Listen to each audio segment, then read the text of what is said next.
बुनियादी तौर पर जो आज मेरी यहाँ पर बहुत सारे लोगों से बात हुई और पिछले कई दिनों से हो रही है, उनका ये कहना है कि पाकिस्तान के सफारतकारों के जिम्मे जो काम है वो बड़े अहसन तरीके से सर अंजाम दे रहे हैं।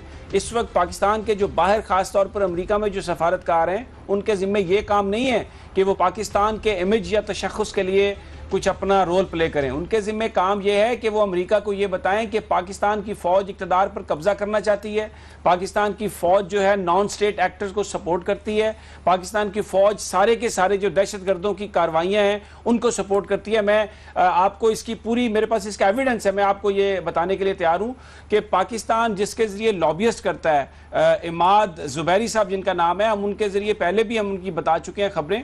मैं अगर प्रोड्यूसर साहब वो दिखा सकें उनकी जो तस्वीर LK अडवाणी के साथ उनकी तस्वीर है इमाद ज़ुबैरी साहब की, और ये इमाद ज़ुबैरी साहब की आप तस्वीर देख सकते हैं। ये इमाद साहब पाकिस्तान की लॉबिंग के लिए पाकिस्तानियों ने इनको चुना हुआ है, इनको पैसे दिए जा रहे हैं। ये डॉक्टर आसिम साहब के कज़न हैं और ये इनके ज़िम्मे काम ये है कि ये पाकिस्तान बजाय इसके कि पाकिस्तान के तशख़्ख़ुस के लिए काम करें, पाकिस्तान के ख़िलाफ़ काम करते हैं।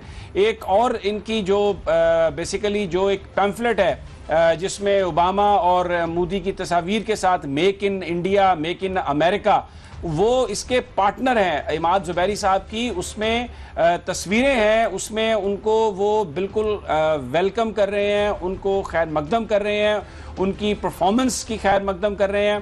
केरला के चीफ मिनिस्टर का उनके नाम खत है। ये आप तस्वीर में ओबामा के साथ जिस आदमी को देख रहे हैं ये रॉ का एजेंट है और ये कैलिफोर्निया में है। ये जनाब कौल साहब, किशोर कौल, ये भी इमाद ज़ुबैरी साहब के साथ काम करते हैं। ये आप इमाद ज़ुबैरी और केवन कौल एंड एसोसिएट का नाम देख सकते हैं। ये स्पॉन्सरशिप है जो इंडिया की जो कंपनीज लॉबिंग करते हैं। तो बेसिकली जिस बंदे को आपने, जिन लोगों को आपने सफारतकारी के लिए चुना हुआ, ये वो चीफ मिनिस्टर साहब का खत है केरला के जो केवन कौल के नाम लिखा गया है, जो पार्टनर हैं इमाद ज़ुबैरी साहब के। तो ये सारी की सारी चेन मिलती है। बतौर ख़ास यहाँ पर फॉरेन मिनिस्टर नहीं लगाया गया। नवाज शरीफ साहब खुद फॉरेन मिनिस्टर हैं। जो सफारतकार इस वक्त वहाँ पर अमेरिका में मौजूद हैं वो पाकिस्तान की सफारतकारी नहीं कर रहे।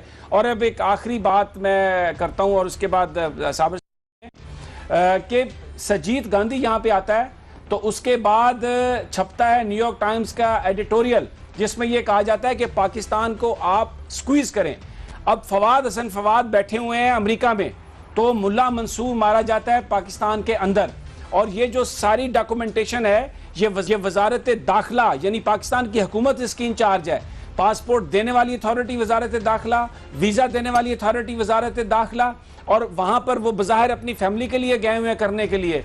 बहुत सारे लोग ये समझते हैं कि इस वक्त जो सफारतकारों की टीम है, जो काम उनके ज़िम्मे लगाया गया है प्राइम मिनिस्टर साहब की तरफ से, वो काम सर अंजाम दे रहे हैं। पाकिस्तान का कोई वाली वारिस नहीं है। इसी पर हम गुफ्तगू जारी रखेंगे। मुझे प्रोड्यूसर साहब ने कहा है कि ब्रेक का नाज़रीन, और भी स्टार्टलिंग रेवलेशन और भी मजीद इंकशाफात इसी हवाले से, लेकिन एक मुख्तसर से वक्फे के बाद।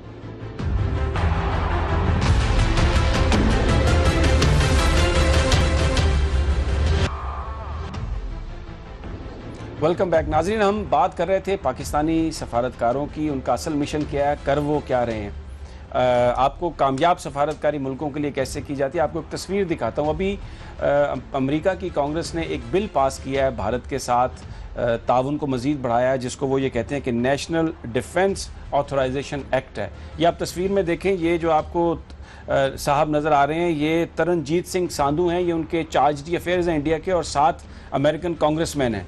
अमेरिकी कांग्रेस में जिस दिन ये बिल पेश किया गया है जिसमें भारत को उन्होंने ये कहा अमेरिका ने कि जिस तरह हम अब नेटो के मेंबर्स को असलहे की फराहमी करते हैं, रियायत देते हैं, इनको भी दें।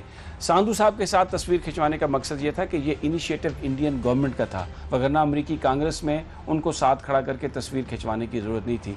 ये है सफारतकारी, जहाँ पे सफारतकार अपने मुल्क के लिए कुछ चीज़ हासिल करते हैं, जबकि हमारे सफारतकार वज़ीर आज़म की खुशनुदी के लिए या यहाँ की जो पॉलिटिकल हमारे अंदर जो डायमेंशन है उसके लिए।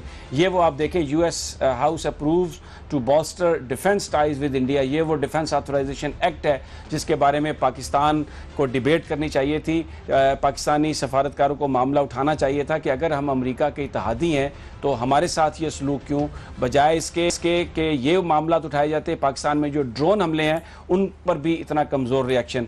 जी साबिर, अब इस पर आप बात कर लें या लंदन में चले गए वज़ीर-ए-आज़म साहब, तो इस सारे मामला पे तो वो बात करने के लिए तैयार नहीं है। वहाँ पे जरदारी साहब भी हैं, मौलाना रहमान साहब भी हैं, और मुझे पता है आपके पास बड़ी क्रिस्पी खबरें होती हैं हमेशा। इसमें असल मसला ये है कि ये जो मामला है ड्रोन अटैक वाला और अमेरिका की तरफ से जो कुछ हो रहा है, असल इशू ये है समीर साहब के हम आपस में लड़ रहे हैं। जब ये बताया जाएगा अमेरिका से इमदाद इस बुनियाद पर ली जाएगी कि हमारी हुकूमत को ख़तरा है और पिंडी वाले हमारी हुकूमत गिराना चाहते हैं और हमें बचाया जाए, तो फिर सारी लॉबिंग इस दायरे के इर्द गिर्द होगी, तो उसके फिर असरात यही होते हैं। फिर हमारे जो असल इश्यूज़ हैं सिक्योरिटी के, वो एक साइड पे चले जाते हैं।